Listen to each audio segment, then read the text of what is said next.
These squeals and grunts are the sounds of a rare species resurgence.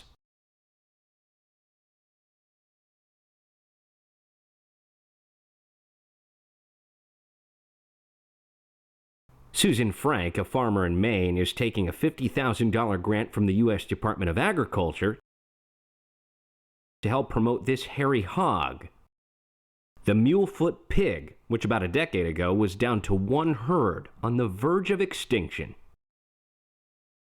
The hog's slow growth and small litters of piglets made them ill-suited to industrial hog farming, but their advantages, including high yields of meat and lard, make them appealing to small farmers. There are now nearly 500 purebred breeding mulefoots in the country, and Frank's farm accounts for a dozen of them.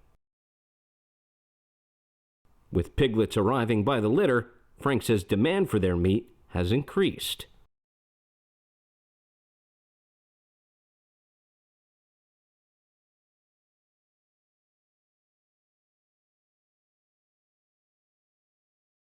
Frank plans to organize a food festival based around the mulefoot products to help boost their reputation.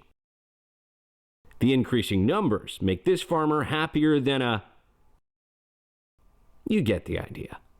Josh Replogle, The Associated Press.